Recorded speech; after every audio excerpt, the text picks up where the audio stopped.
here. Okay, so what I want to do is section 6.1. 6.1 deals about finding areas between curves. And I'm going to give you a little bit guided tour of section 6.1, and then we'll do an example, and then we'll move on to section 6.2. But let me just sort of give you a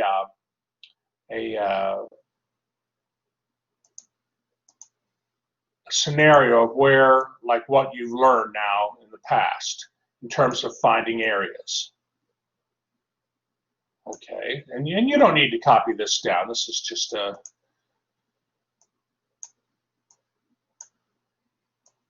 comment. So what you're used to doing is you'll have a function f. For the definite integral, you'll have a function f between values a and b. Okay. And of course, what you're interested in then is finding the area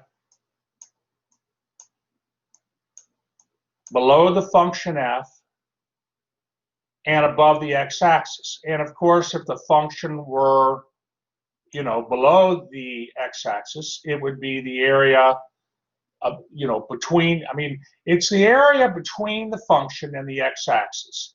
That's what you're, like when you do the integral. Okay, so this is back in Calculus 1 and even when you first learned about the definite integral.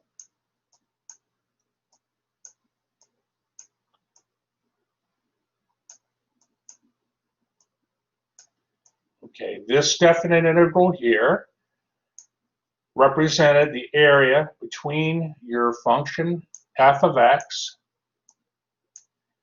and the x-axis. And of course, if the area were above the x-axis, that would be positive area, right? Positive area. And if your function f of x were below the x-axis and you were finding that area, okay, that area there, that would be then negative area. Okay? So that's what you've been learning. That's what you've been learning. But now let's take the situation, and you don't need to copy this down. It'll be on the recording, and how many recall, hey, that's what a definite integral represents? Maybe give a few thumbs up if you, you should recall it, but okay, so Tina and Eric and Michael and Alan and Marcella and all of you understand that. Thank you, everybody. Thank you. So what if you had a situation, though, like this? What if you had a situation where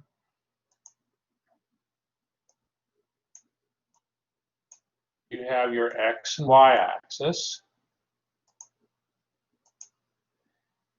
What if you had some function f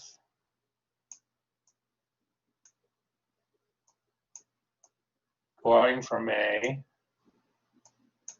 to B, and you had another function? Try to draw it best I can here. You had another function g going from A to B, and you're interested in the area between f and g.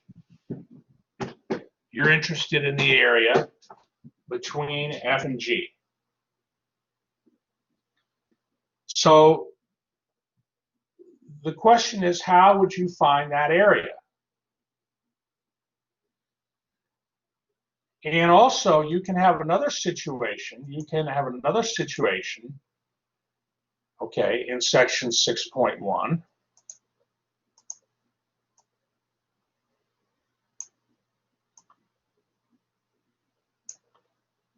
Okay, you can have another situation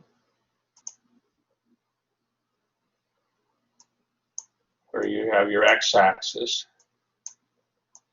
and your y-axis. And of course, I'll just say here that in the first picture, you have a function of x, and a function f of x, and a function g of x.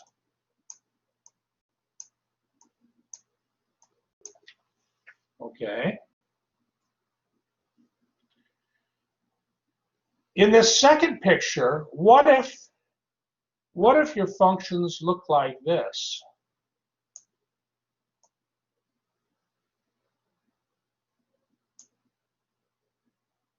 Okay, let's say that this were g here on the left, and this were f on the right. And the limits, instead of a and b, the limits are going to be c and d on the y-axis. Okay. And you're interested in this area. Okay. Well, in the second picture, f and g are functions of what variable? I mean, if they are functions, you know, understand what a function is. Those are functions of y. That's right, Tina. Very good.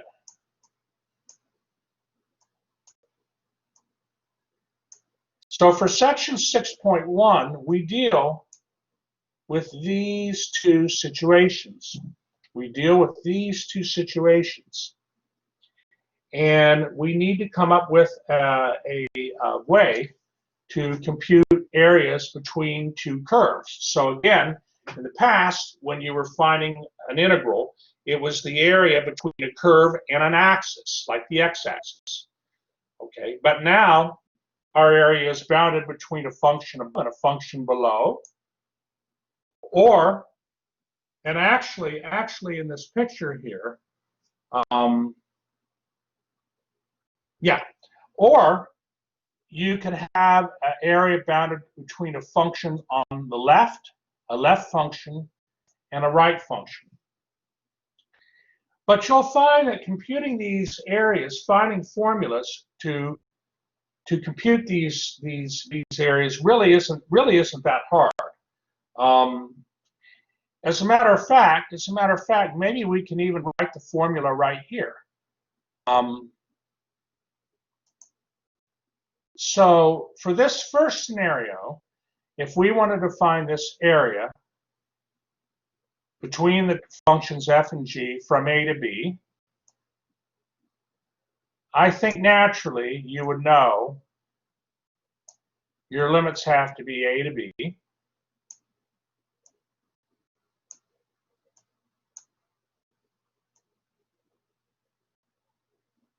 And you'd be integrating with respect to x.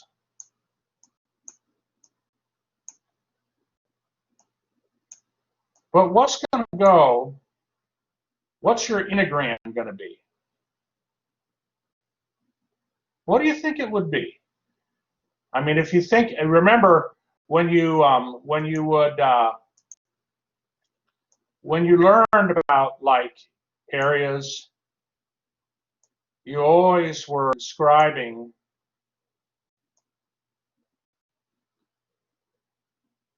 rectangles, right, to get the Riemann sum. All right. I mean, based on those rectangles there, what do you think is going to go in this integrand here? What do you think is going to go there? If you think about, you know, rectangular areas, delta x is the width. I mean, let me ask you this. For these rectangles, I can draw more of them, right, to fill up the area. but these rectangles, which again, Riemann sum, we can approximate the area between F and G using a Riemann sum, which is the sum of the areas of these rectangles. Every rectangle is going to have a width delta x, but what would the height be of the rectangle? What do you think? Tina has an idea.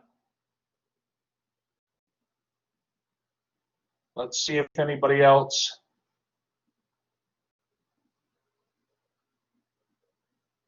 What's the height of that? All right, Snega agrees, and Tina's correct. Very good, Tina. So the height of a rectangle here would be the value of F minus the value of G. And so down here in the integrand, you're going to have F minus G.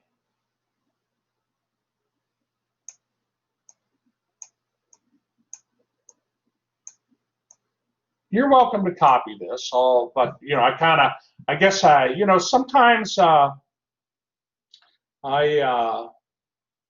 think of things when I'm teaching, and I think this is pretty clear. But are there any questions on this first scenario here?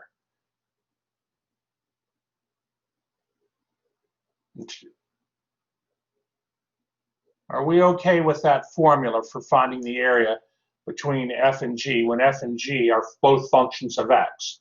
I mean, are there any questions on that?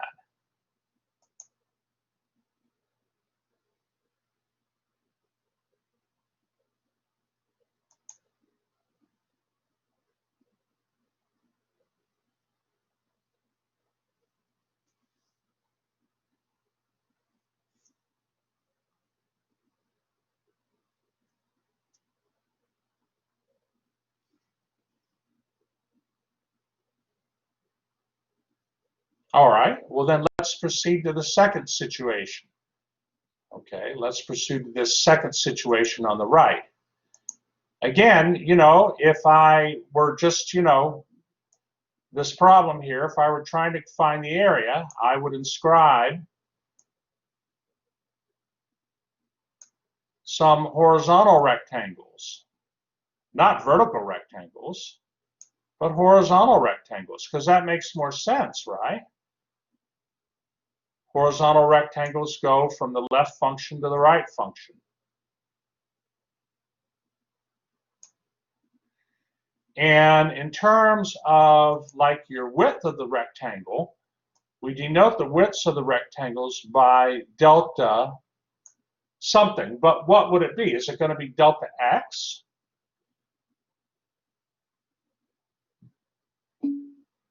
No, it would be delta y. Very good. It's going to be delta y.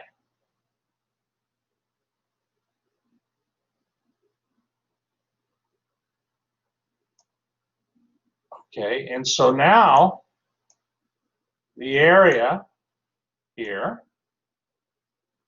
and again, this is, this is section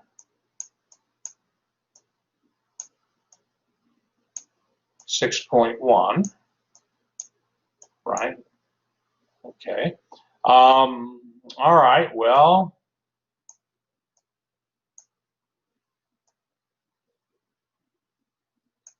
all right, what are we going to integrate with respect to here? Okay, and that's right, Rodrigo. So it'll be f of y minus g of y. And that's right, Tina, we're going to integrate with respect to y, so we have a dy here. Notice that f of y minus g of y, that like, it's the right function minus the left function. The right function minus the left function.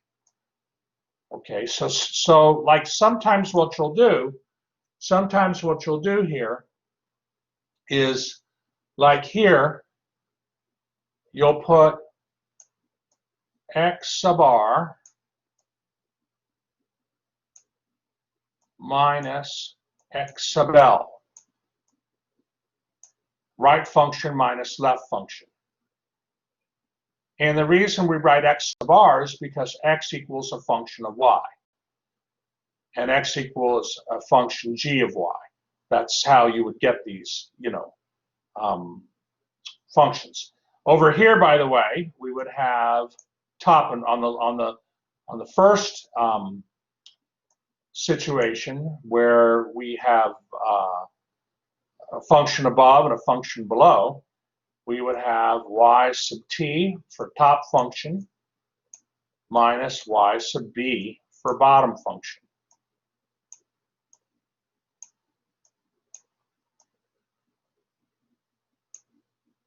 Okay, just using notation there.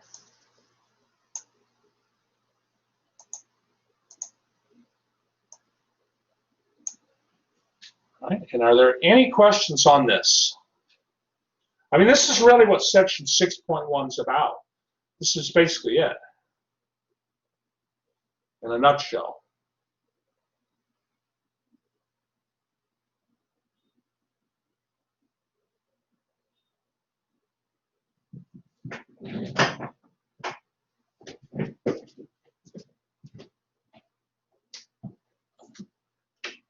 All right. Well, I'd like us to move on to the ebook then. Does anybody need, I want to make sure you have time to copy, but what you've seen here, if you want to.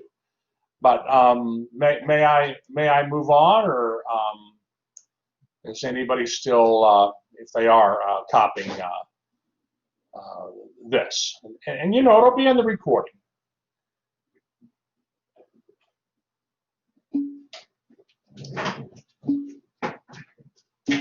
Okay, Esther. Thank you, Esther. All right. All right. Okay. Well, then let us proceed on. Thank you, Rodriana. All right. We'll go to the ebook here.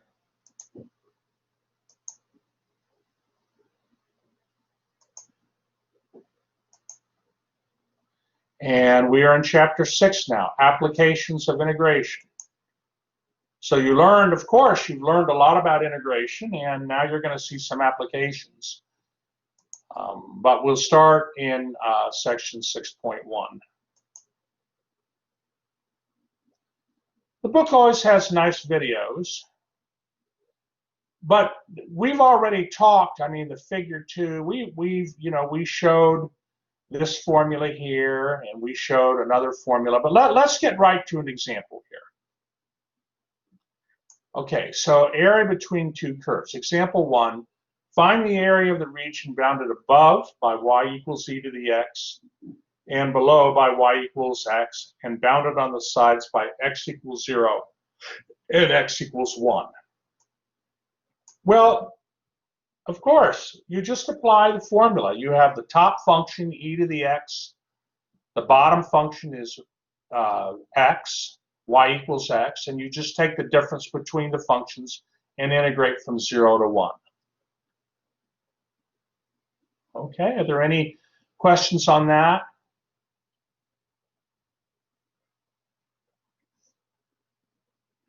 All right, let's move on. Pretty straightforward.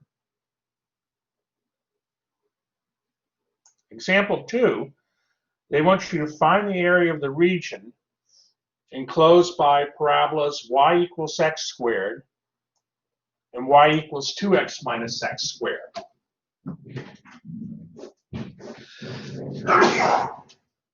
Excuse me. So here, what's the complication in this second example compared to the first example? What's the thank you, Snega. What's the complication in this second example, in example 2?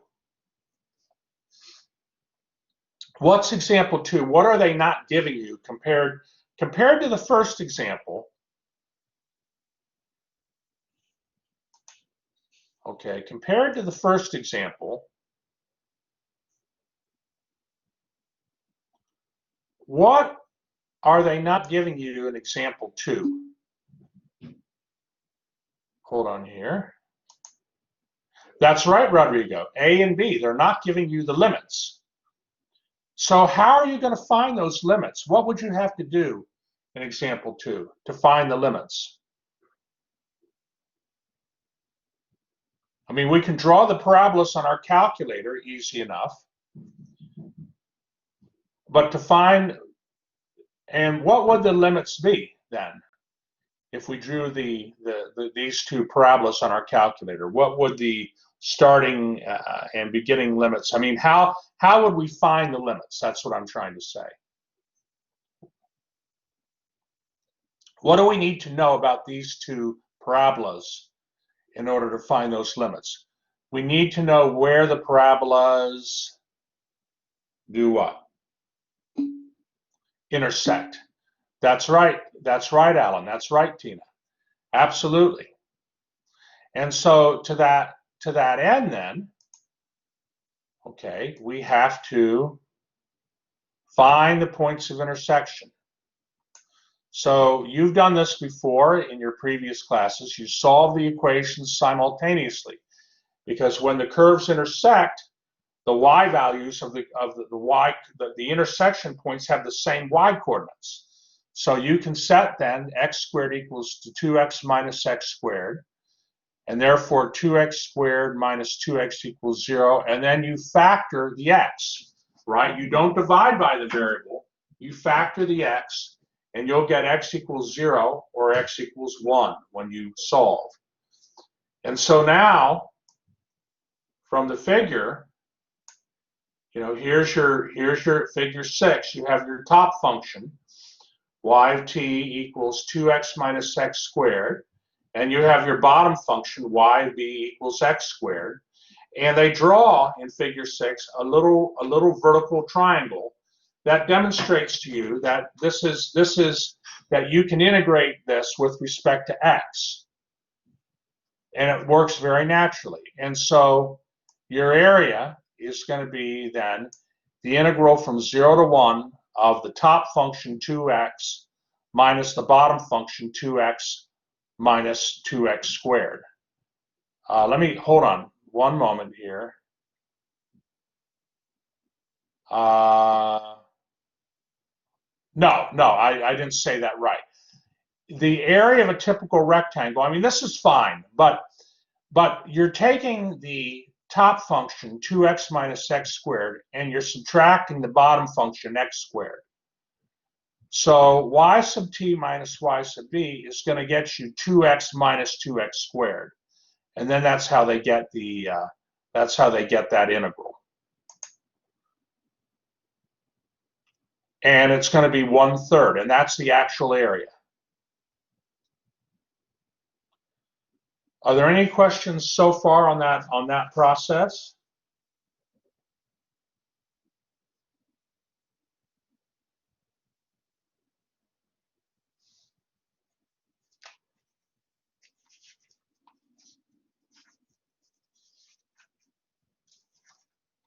Okay, are there any no questions? All right, it seems pretty straightforward. Well, let's just continue here. Let's continue on. So I want to move on to another little figure here. Okay, so here's that other situation where you have x as a function g of y and another function of y, x equals a function f of y, right function, left function, bounded between c and d. So in this situation, and we talked about this situation, they talk about how integrating with respect to y is sometimes easier. And they're giving an example here. One moment.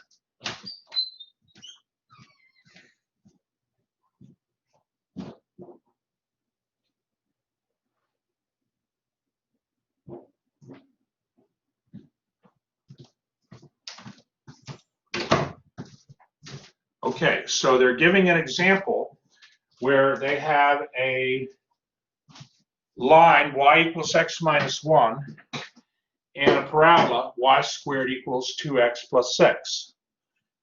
Okay, and this is a sideways parabola, y squared equals 2x plus 6. And if you wanted to graph the line, I always, these problems, like to draw a picture first before I do anything. But of course, we recognize that y squared equals 2x plus 6 can be written as x equal, well, I want to be careful here. If we were to graph this, right, if we were to graph y squared equals 2x plus 6 on our calculator, we know that our calculator in the y equals menu there, where we type in our functions, we have like y1 equals, y2 equals. So I'm going to have to solve y squared equals 2x plus 6 for y. And when I take the square root of both sides, I'll get y equals plus or minus the square root of 2x plus 6. Okay, and the reason I'm mentioning that, so what I'm trying to say is y squared equals 2x plus 6, the parabola here in example 5. If we're going to graph that on our TI 8384 calculators, we have to solve that for y. But when you take the square root of both sides and solve for y, you're going to get y equals plus or minus square root of 2x plus 6, right? Because when you take the square root of a variable, you have a plus or minus. And when you graph the positive square root of 2x plus 6 and the negative square root of 2x plus 6, you're going to get this sideways parabola on your calculator. Okay, how many recall doing this kind of thing in the past? It's something you should have seen in previous classes. Does anybody recall ever needing to do it? Okay, Eric vaguely for Eric. Justice recalls it. Well, now at least you see, and of course. Now hold on, let me get the figure here. Right.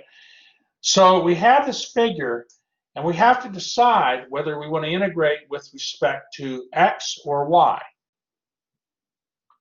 Okay, we have to decide where we want to integrate with respect to x or y. And what they do is they decide that it's easier to integrate with respect to y as opposed to x. And I'll explain why in a little bit. But let's just say they're doing it with respect to y, which they're doing. Well, what they're doing then is they write the line. The line is y equals x minus 1. But you have to write the line then as x equals y plus 1. Okay, and that's your boundary on the right. That's x sub r. And then the boundary on the left, you can see in the figure here, the parabola is the left function that bounds this area. That can be written as x equals 1/2 y squared minus 3. And so now your intersection points are from -1 to -2 and 5, 4. And you can get those intersection points by just setting the two equations equal to each other and solving. You could also use your intersect feature on your calculator. Okay, how many of you use that to find the intersection points between two curves? It's called the intersect feature on their calculator. Okay, located. Okay, many of you have. Hold on here. Let me just. Yeah, Adriana remembers that. Michael, sure, absolutely. Okay, and so all right. So then the area is going to be then the difference between the function on the right, the line, which is x equals y plus 1, and the function on the left, which is the parabola 1/2 y squared minus 3. And then you just do the integral and work it out, and you'll get the answer. Okay, are there any questions so far on this?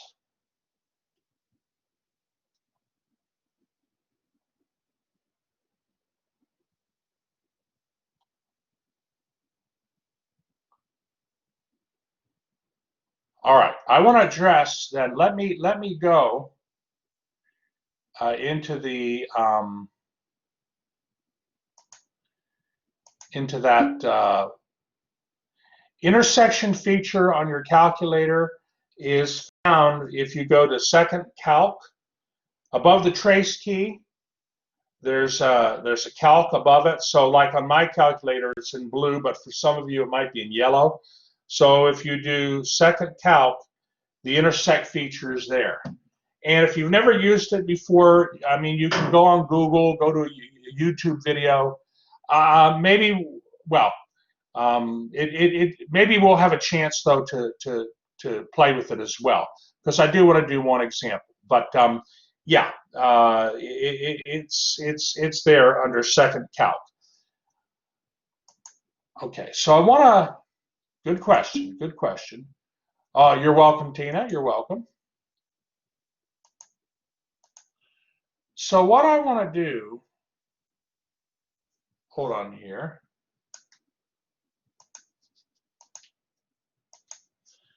This example. Okay, this example. Again, it's we're in section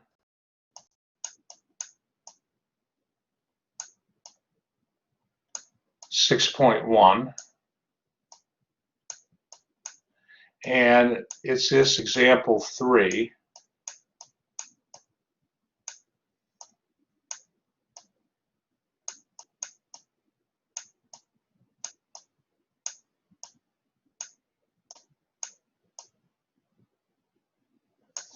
Okay, so what I want to do is redraw the picture.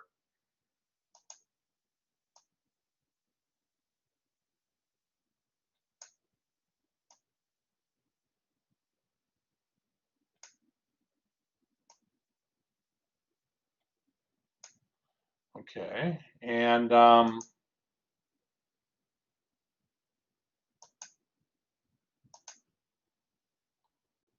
actually, hold on. I'll draw that line first. Y equals x minus 1, so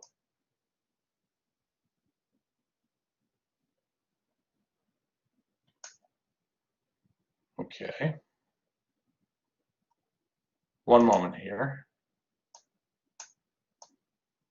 Y equals x minus 1. And then the parabola, hold on, yeah. It's not a perfect drawing, but there's the parabola. So I mean, if you wanted to write the parabola in terms of y,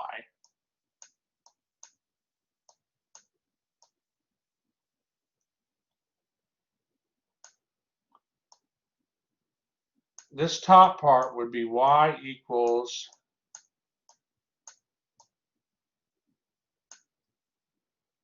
positive square root of 6. And then this section of the parabola here, okay, below the x-axis, would be y equals what? Y equals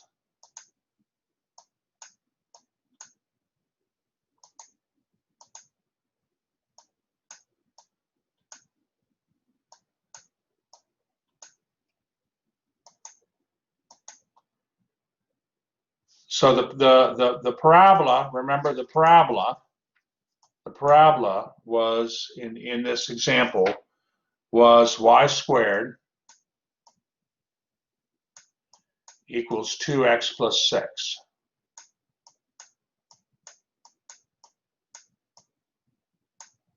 So then y will equal plus or minus square root of 2x plus 6.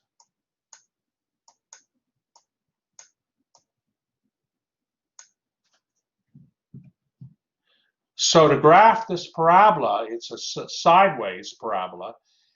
Like I said, on your TI calculator, you'd have to have, y1 equals square root of 2x plus 6.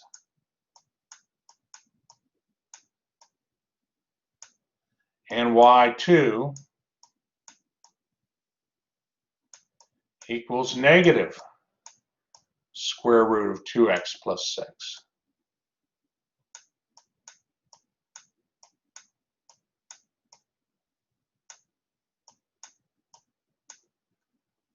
Okay, and so the blue part of the parabola, I mean the parabola, of course, the parabola keeps going, right?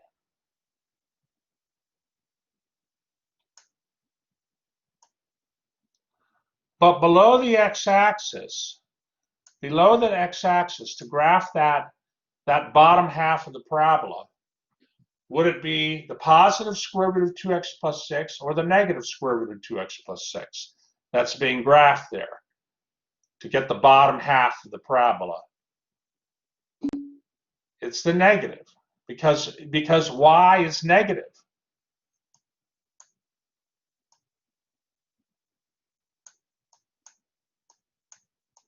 Are there any questions on this?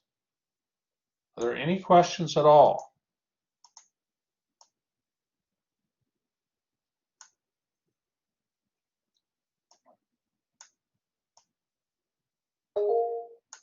Yes, not now. When we graph this, is it supposed to look like that, or are we? It will. It will look like that. It absolutely will. Yeah, okay, I got it. You're gonna need the, like on your calculator, you're gonna need to put in y1 equals x minus 1, y2 equals positive square root of 2x plus 6, and y3, I guess, equals negative square root of 2x plus 6. Okay. All right, very good. And I'm putting in the intersection points.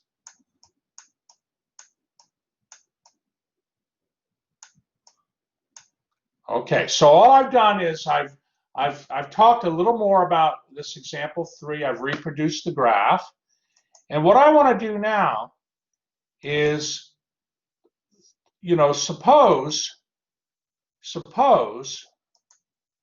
suppose that we want to find the area, and we want to do it with respect to x. Okay, let's say we want to find the area. See, an example in the book, they found the area by integrating with respect to y. But let's say we wanted to integrate with respect to x.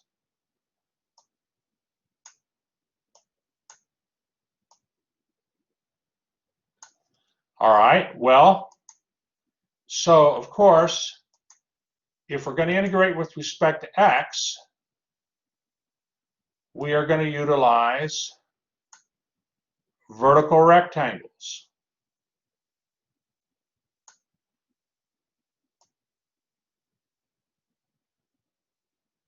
Okay, so based on the rectangles that I've drawn so far,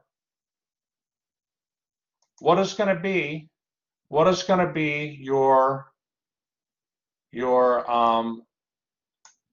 top function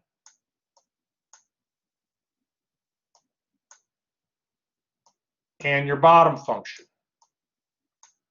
What's the top function based on, you see I drew some rectangles here, right? I draw the rectangles from the bottom function to the top function. And the width of the rectangle is delta x, so that tells me integrate with respect to x. What's your top function going to be? That's right. Good, Tina. Square root of 2x plus 6.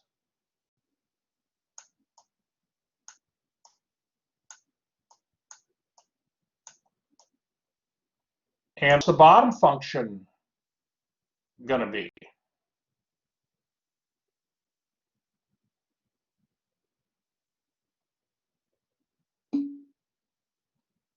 Well, we're gonna there. So there is an issue. There could be an issue, but just for now, what's the red? What's this bottom red function here? What's the bottom red function?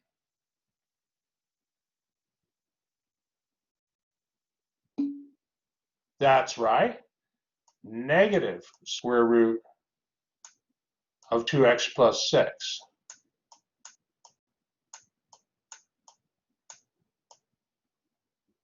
Okay, and what are the limits going to be? What are the limits? Well, first, are there any questions? Are there any questions? Please stop me if you're uncomfortable. Please let me know. Tyreek? Yeah, could you explain how you got the top and bottom functions? So what I'm doing, good question, Tyreek. What I'm doing is, sometimes we want to integrate with respect to y. Sometimes it's, well, we can always integrate with respect to x or y, but sometimes one choice is easier than the other. In the textbook, they solve this problem by integrating with respect to y, but in this like area here, this area, in this area here, they used horizontal rectangles, and they found a way to integrate and find the area and they found the area between the two curves using an integral with respect to y. Now what we're doing is we're exploring, well, what if we try to use vertical rectangles, integrate with respect to x? So what I'm doing is I'm drawing the rectangles. Think of like a Riemann sum. Remember when you learned Riemann sum, how you inscribed rectangles to approximate the area underneath the curve? Is that, you remember like inserting rectangles? Yeah. Okay, same principle here. But of course, our rectangles we're inscribing are going to go from a bottom function to a top function. You notice how carefully I'm drawing the rectangles. The bottom of the rectangles are always touching the function negative square root of 2x plus 6. That's called your that's called your bottom function. And then the rectangles are drawn up to the top function, which is the square root, which is the positive square root of 2x plus 6. And so far, is that okay, Tyreek? Does that help clarify? Yes. Okay. All right. Now, incidentally, one moment here. One thing I left out here is this point here on the left has coordinates -3, 0. Not Nell? Question? So I was a bit confused on the two things you circled. Is that like a YT and like Y sub t stands for top function, and Y sub b, which stands for bottom function. Okay. Okay. Well, now what are the limit? What are my x limits? What are my x limits here? I mean, essentially, what I'm doing is I'm drawing rectangles. I'm drawing rectangles that go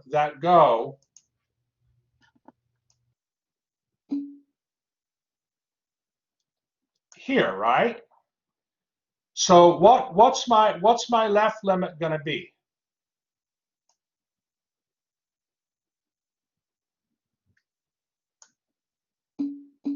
-1. Good, Felicity. And the right limit, well, actually, hold on. Actually, the left limit would be -3, because that's where the area starts. Hold on, I got to get this right. -3.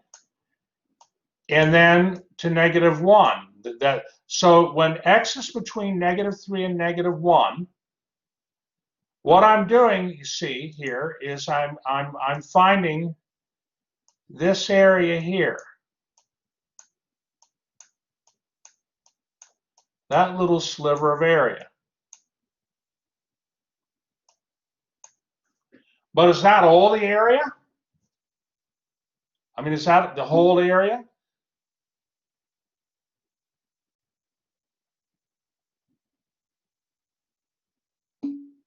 Definitely not. We have this other area we got to worry about. We have this area over here. Hold on, I want it in black. We have this area over here to worry about, right?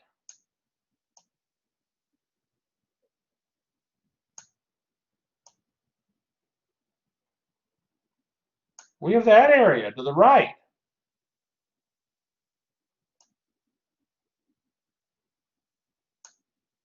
So if I insist on integrating with respect to x, then we're going to need a second integral. We're going to need a second integral. And what would the limits be for my second integral? What's my starting limit going to be?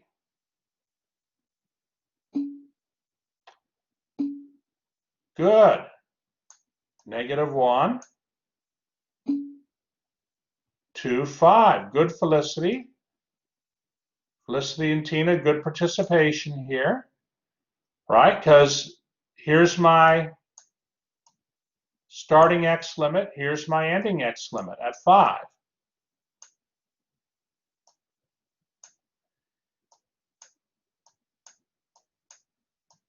Now think about what the top and bottom functions are going to be.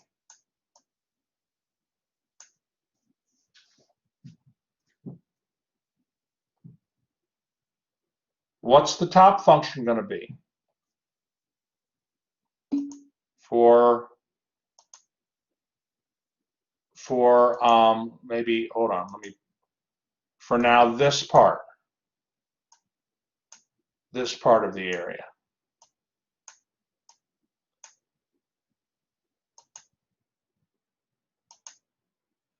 And I know we have one answer, but I'd like to hear a few more. What's the top function going to be for that area?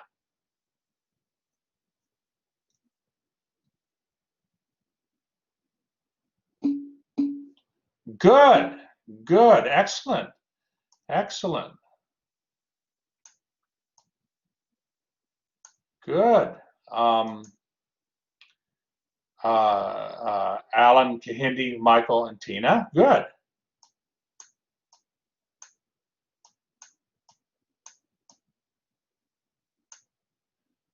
What's the bottom function going to be for this yellow area? Yes, it's going to be the line, x minus 1.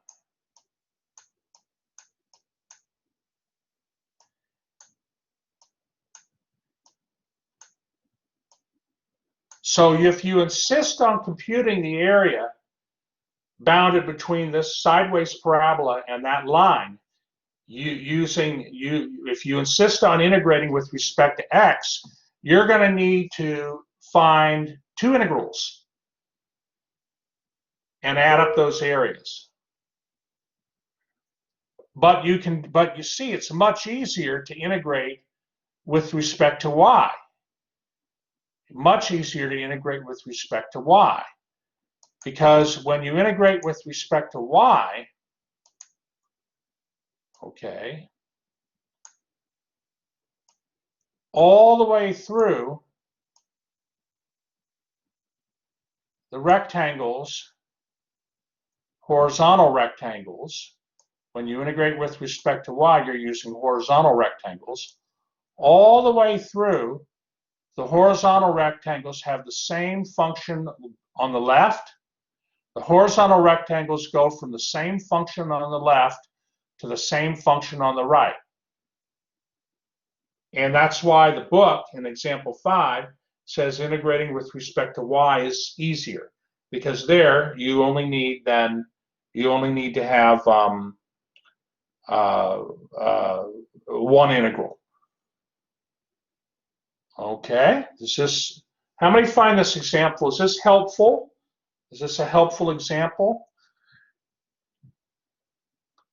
to help you see why integrating with respect to one variable is easier than another variable?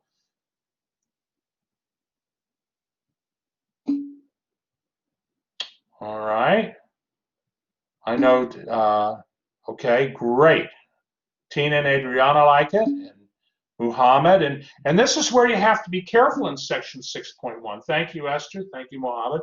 You have to be careful in 6.1. First you draw a picture, and then you decide whether you want to integrate with respect to x or with respect to y. Okay, and sometimes one variable is equally as easy as the other, but but sometimes it's not. And yeah, so, all right, well, if we're comfortable with this, I'll move to our example then. I'll move to our example. Are there any other questions before we move on?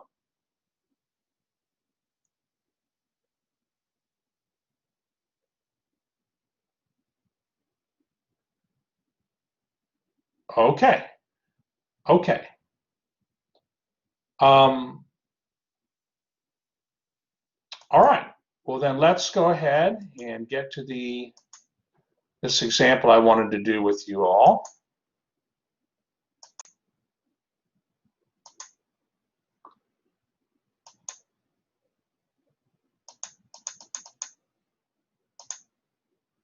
Okay.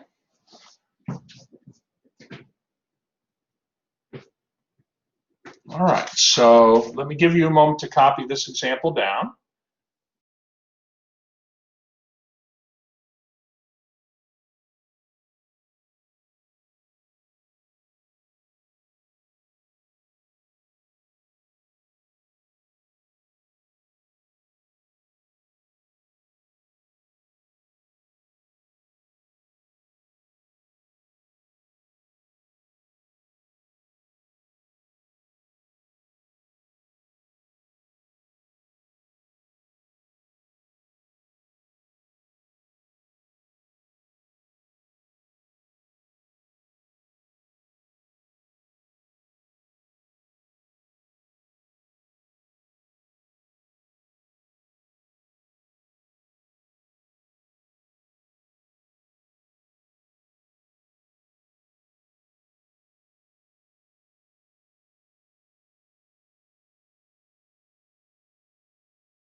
Okay.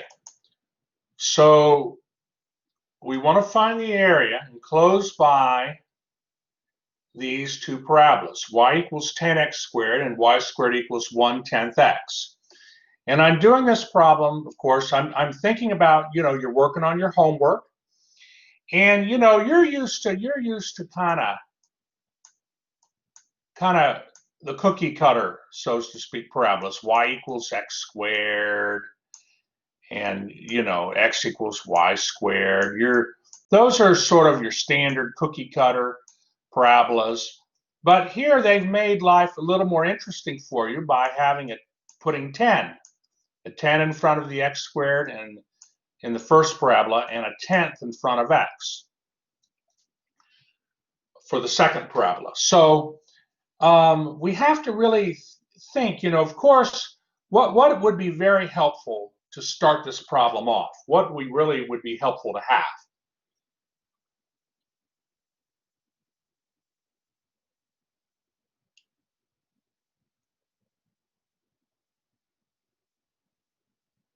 It's worth 1,000 words, a graph. That's right, Michael, very good. We need a graph. But here's sort of the issue that can come up. If you were to type these two parabolas on your calculator, and that's right, Felicity, and we'll do that, of course. Get the y by itself on that second graph, in other words, so we can graph it, that sideways parabola. But if we did that and we just used a standard zoom window, a standard window, we might not get a good picture. How many have had that situation where you plot some graphs on a calculator and you just don't get a good picture using the standard window? How many have seen that happen, had that experience? Sure, Rodrigo, Marcella, Tina, many of you, right?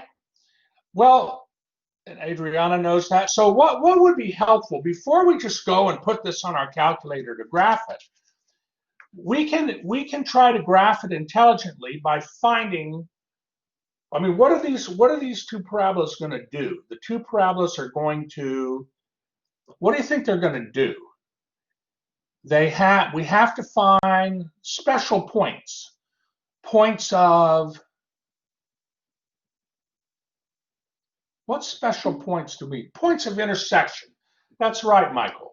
So we're going to do that first, and then once we find our points of intersection, it'll help us get a good viewing window for our picture. So that being said, I'm going to find the points of intersection.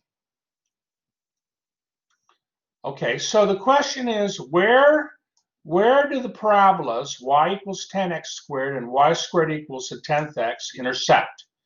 Where do they intersect? We have an up and down parabola, y equals 10x squared, and we have this sideways parabola, y squared equals a 10th x. We're going to find the points of intersection. But what I'm going to do is I'm going to take the second parabola, y squared equals 1/10 x, and I'm going to substitute for the y here the first parabola, y equals 10x squared. Because both equations have to be true at the points of intersection. So let me give you a moment to copy that,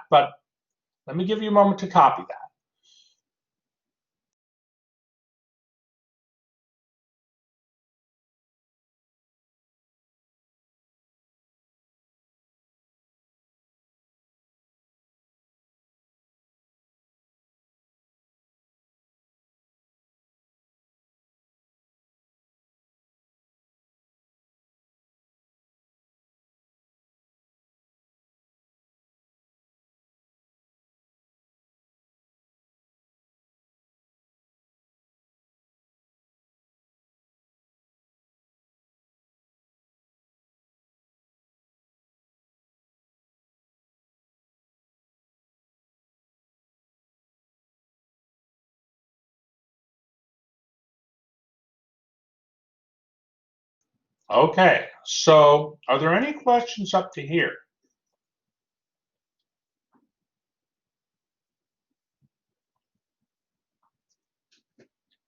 All right, well, we need to find the exact intersection points.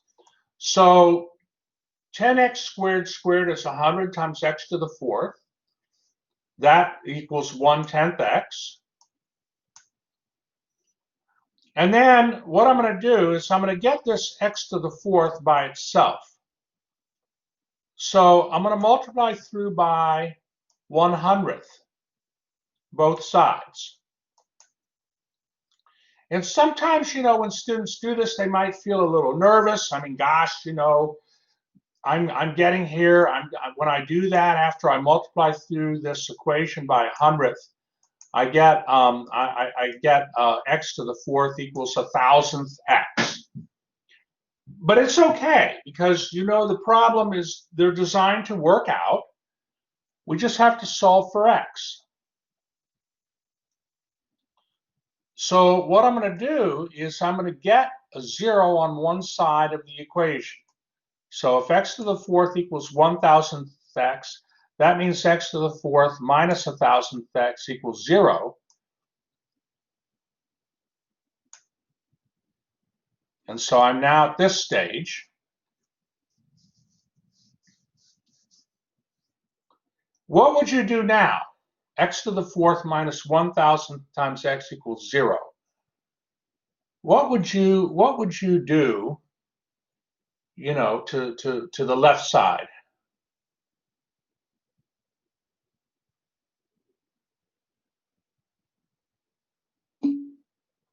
That's right, Sirfield. Very good. Factor. That's right.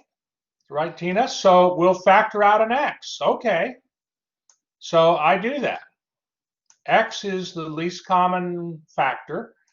So I factor an x out, and I get x times x cubed minus 1,000th equals 0. And this means either x is equals 0 or x cubed minus 1,000th equals 0.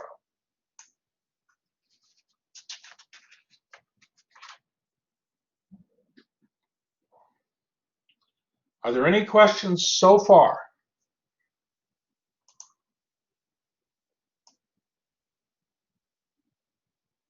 So sometimes this is really the way to go, because even if you like were to use the intersection feature on your calculator, you still need to appropriately graph the functions. And if you graph the functions and you get like a bad viewing window, you have to play. Sometimes you waste a lot of time playing around, you know, figuring out a good viewing window. But if we get the intersection points between these two functions, that'll help us tremendously towards getting a good viewing window. So I would generally say try to find the points of intersection first and then graph the two functions, if you know. All right, may I move to the next page? Are we good so far?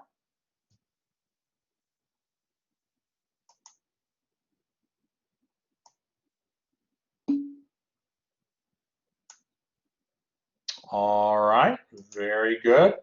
Very good, Eva. All right, well, so now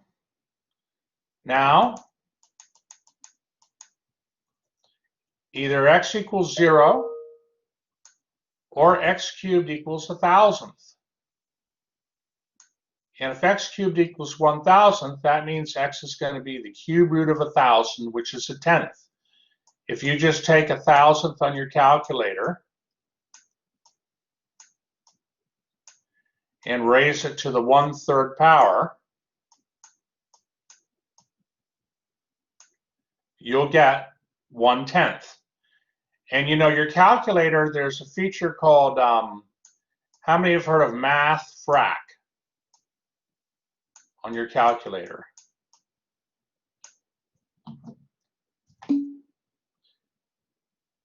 Yeah, well, where that is, if on your calculator there's a math button. There's a math button, and if you type math, if you type the math button it's on the left side of the TI calculator, third button down on the left. If you type math, you'll see a thing for frac. And what this does is it takes decimals and makes them into fractions. Okay, so it's just, I mean, normally, you know, I mean, what your calculator would give you for this 0.10. That's what your calculator would give you. But then you can then go right to Math Frac, and it'll convert that 0.10 to a fraction. I mean, I don't even know if I should be telling you that, because you all know how to. I mean, it's much better to use your brain, right, to get the fraction. But you know, sometimes it's handy. Okay, so now we can get our intersection points, because we know there are two values of x where, two x coordinates where these parabolas intersect. Okay, and if x equals 0, then y is going to equal 0. You just put in 0 in either of the equations. I chose the y equals 10x squared. If x is 0, y is 0. And if x is a tenth, y, it turns out, will be 10 times 1/10 squared, and that's a tenth. And so you get your 2 points of intersection, 0, 0, and a tenth, tenth.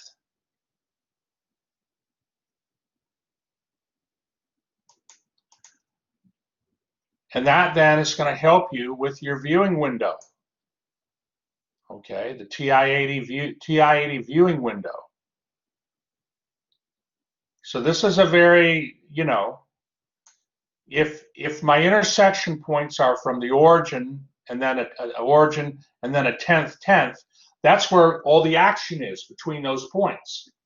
So for my x, like on my calculator, for the window, the x would go from 0 to 0.10, and I'll skip by 100th for my x scale. And the y will also go from 0 to 0.10, and I'll skip by 100th. Okay. One way to get that 100th, by the way, is to take your x max, which is 0.10.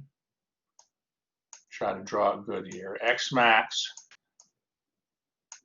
which is 0.10, and subtract 0, which is your x min. You take your x max minus your x min and divide by 10. And that'll give you sort of a natural, that'll get you a natural y scale, and it'll get you a natural x scale in this case. You take the maximum minus the minimum by 10. And that way you don't have to think about it, And so now, based on those, the viewing window, this is the graph you'll get.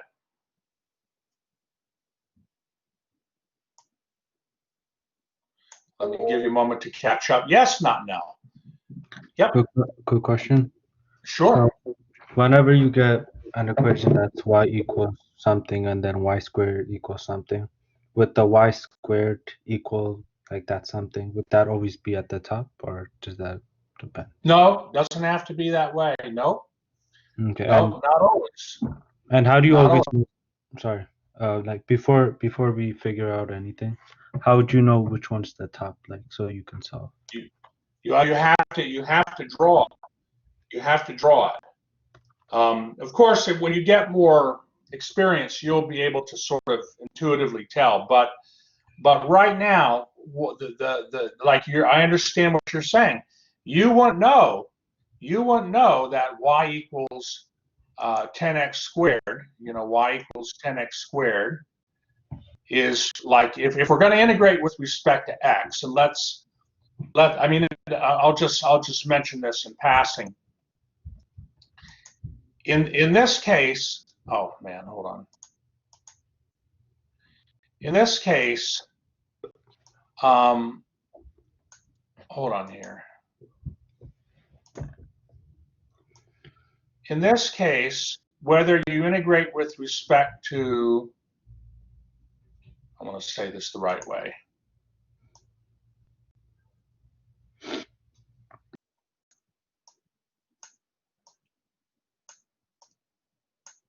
So you could choose to integrate with respect to y,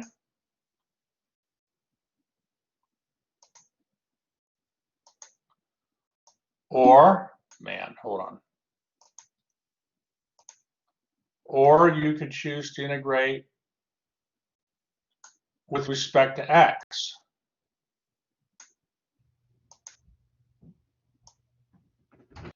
In this case, it's going to be equally easy either way. But let's say, normally when a student has, like if we integrate with respect to x or y and it's equally easy either way, normally students pick to integrate with respect to x. So in this case then, if we were to do that, y equals 10x squared would be your bottom function. That would be y sub b.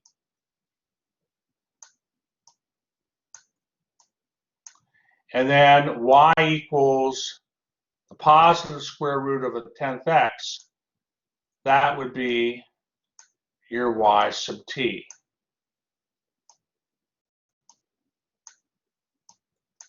But normally you won't not know which is the bottom or top function until you graph the two functions.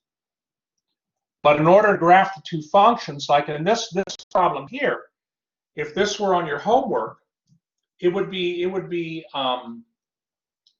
you know, you graph the two functions and you might get a picture that you can't understand, you know. It's because it's so small.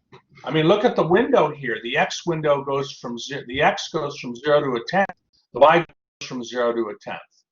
So, you know, that's like normally the standard window, x goes from 0, like negative 10 to 10, and y goes from negative 10 to 10. But here, you don't, you know, you have a very different window, a much smaller window. So my advice is get the intersection points. Then that'll allow you to get a good viewing window to graph the functions, and then you'll be able to tell what bottom and top functions are, or what the left and right functions are. Okay, does that make sense? Does that make sense not now? Yes, and one more question.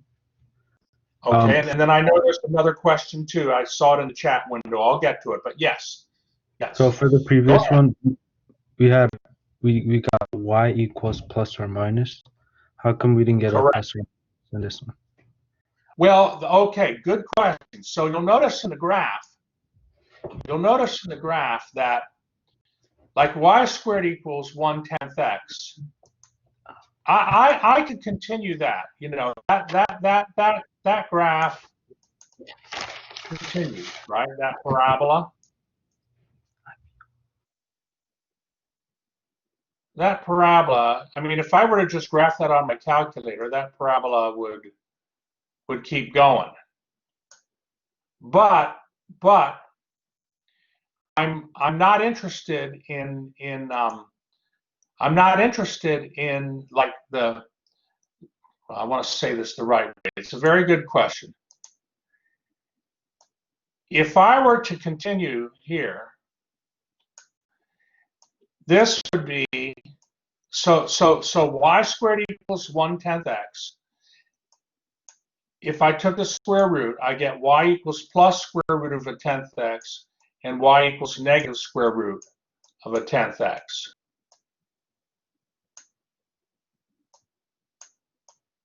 Okay. And your calculator would draw the positive square root of a 10th x. If you know, it would graph it, and it would just show this blue thing, this blue piece. And then y equals negative square root of a 10th x, it would graph the red piece of the parabola.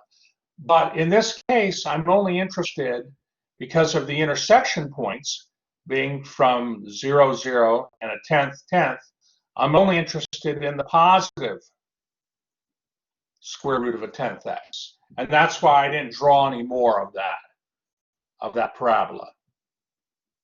Okay, does that make sense? Is that okay? So Tyreek, you plug it. You know where your y is, right? Tyreek, you know where your y equals is on your calculator. Yeah, I was just confused on like how to get the like proper scale on the like to see the full graph. Yeah, so you have to find the intersection points first to get to figure out a good viewing window. I mean, unless you want to be doing zoom in and zoom out, you know, for 10 minutes or something, or maybe less, but you have to figure out the intersection points, and then that'll help you find a good viewing window. Notice my viewing window is from 0, x min is 0 to a 10th, right? Y min is 0, Y max is a 10th. Why do I have a tenth? It's because my entire area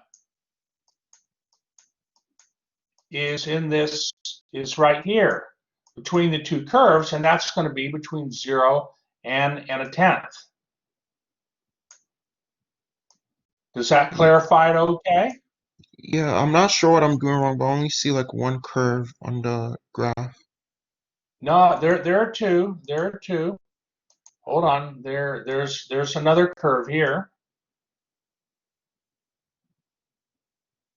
That's the y equals 10x squared. I don't know why that line's there. It shouldn't be there. Ignore that crazy blue line there. That has nothing to do with this example. But yeah, they're two graphs. They're two graphs. Oh, okay. Okay, all right. So now we're going to integrate with respect to x. That's right, Felicity. I'll choose to integrate with respect to x, just because it's more natural. More natural to do. Okay. Gotta hit that button. And going to the next page,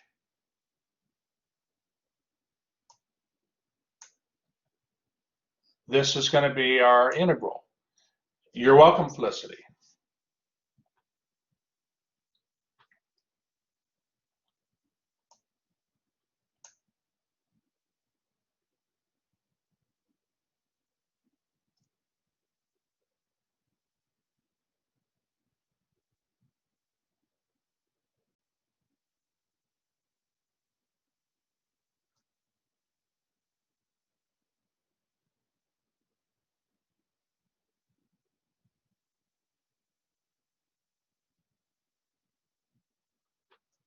So now how do you integrate this? How do you integrate this? Well, so the 1/10 x is under, the whole thing is under the square root. The 1/10 x is under the square root. So what I want to do is, you know, I don't offhand know the antiderivative of the square root of 1/10 x. And so what I'll do is I'll write the square root of 1/10 x as the square root of a tenth times the square root of x. Because remember, the square root of a times b equals the square root of a times the square root of b. And so I'll get the integral from 0 to a tenth of a square root tenth times x to the half minus 10x squared. And then it's just straightforward integration.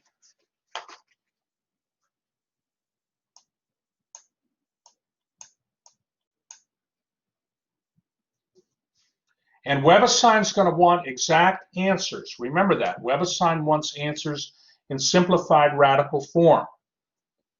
Okay, so a few of you, for instance, a few of you on the exam thought that you got the right answer, but that WebAssign was marking it incorrect, but it wasn't marking it incorrect.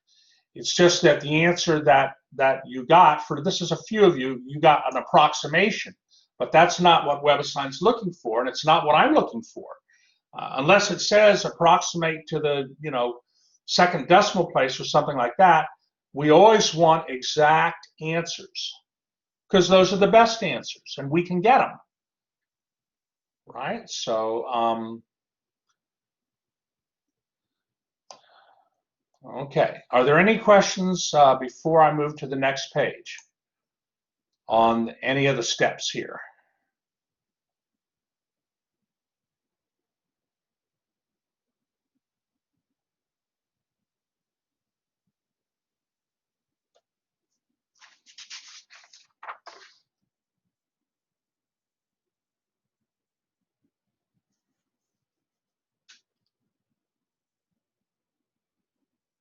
Okay. Well, then we move to the next page and it's just, you know, integrating it out. I plug in a tenth and I plug in a 0 and I work it out. And in the end, I'm going to get 1 over 300. That's going to be my answer.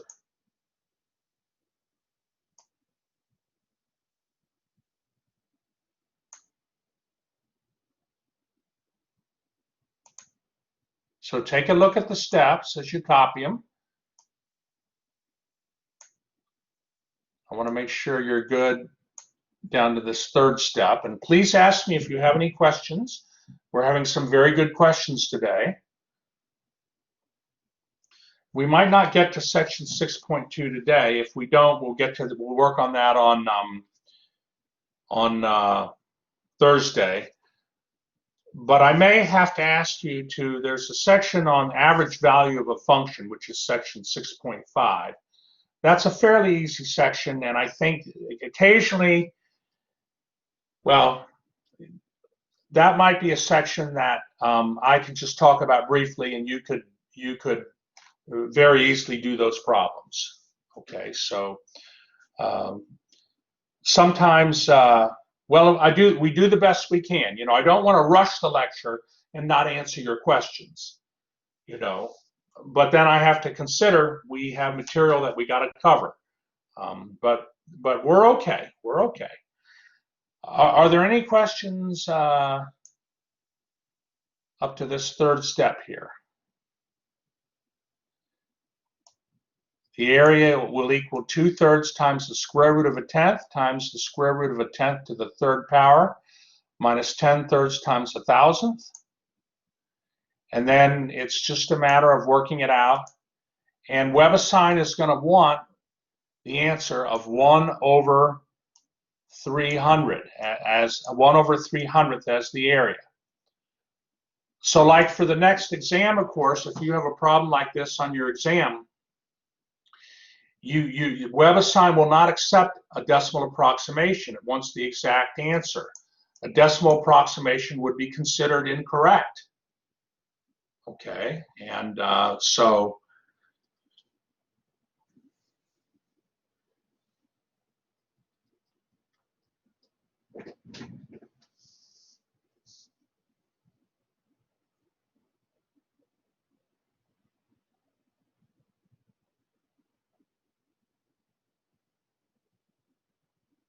all right, are there any questions at all?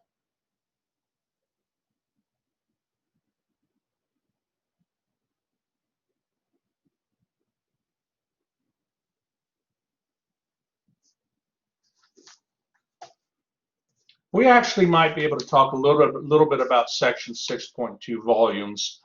That's on volumes. But what I'd like to do right now is give you a little time to work on the section 6.1 assignment. So let me go into WebAssign here. I'll stop the recording.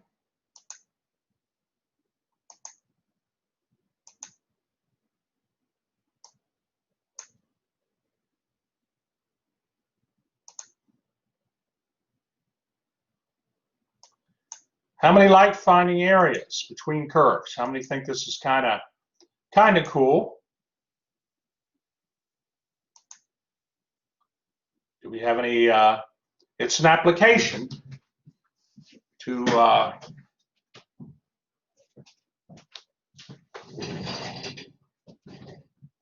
if, for instance, if you have a plot of land, and you needed to find the acreage of that land, and maybe the boundaries of the land aren't lines.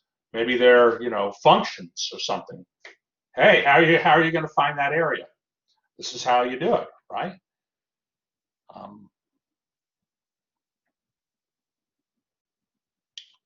All right. So nobody likes this section. Does anybody kind of like the section? Not getting too many positive responses here.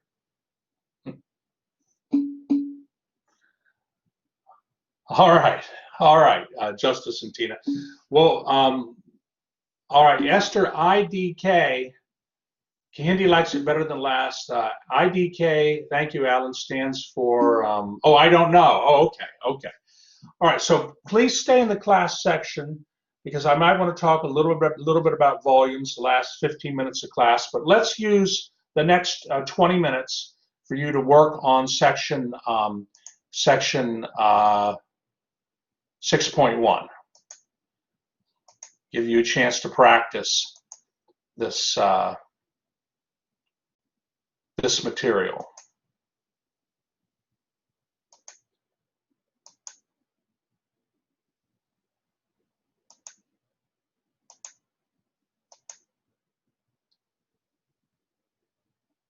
Okay, 6.1.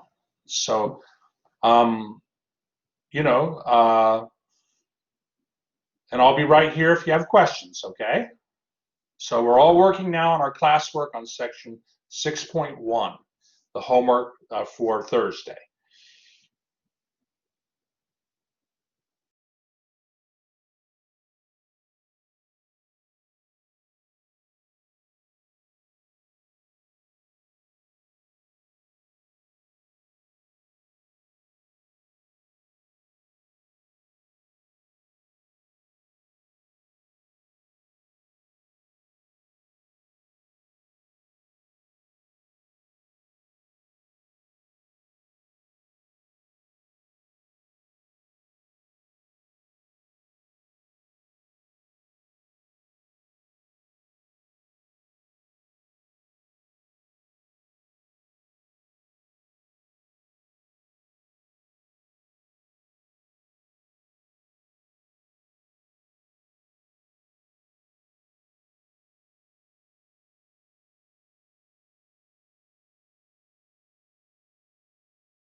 Okay, I'm going to see how you're doing here.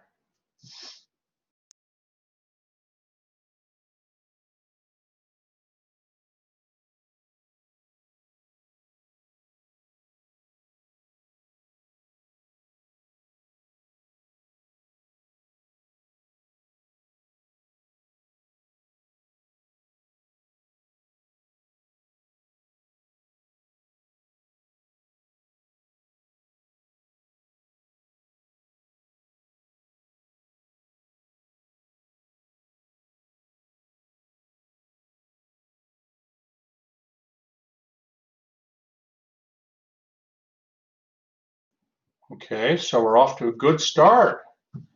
Seeing a lot of scores here. And all right, I'm right here if you have any questions.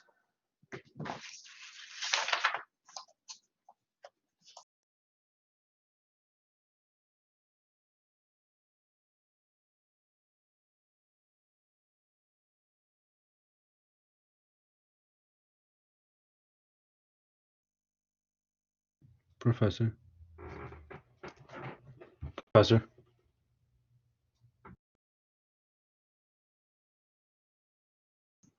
Yes, not Nell? Is that you? Yes, yes. Yes, I had a question for the first. Sure. So for the first one, they said the top was 4x minus x squared. Before you told us to like figure out before which one is top or bottom. You told us to graph it, but when I graphed it, I got like the x squared as like the blue part, and then That's correct. the 4x, and then the 14x minus x squared was a straight line for some reason. I'm not sure if I graphed it Well, right. there's got to be a error. Check the x squared. Is it an exponent you put there? Double check where you Yes. typed in the.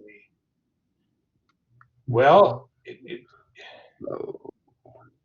I forgot an x. okay, that'll do it.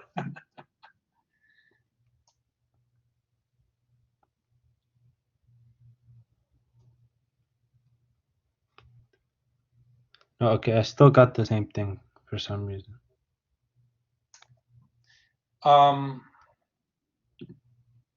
Let me see here.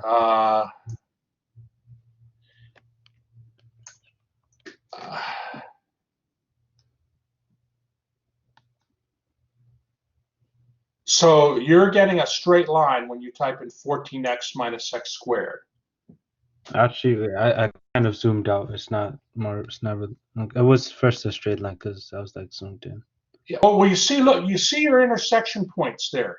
All right, very good question. You have an origin, and then in your case, it's 7 comma 49 for your Yes. second intersection point. Yes. So that means that your x window needs to go from 0 to 7, and your y window needs to go from 0 to 49. Okay. Try that, and then that it won't look straight anymore, the parabola. Okay. Yeah, I got. Yeah, I got it now. Yeah. Thank you. All right, very good question. And this is why I like classwork time, so students can ask these very good questions.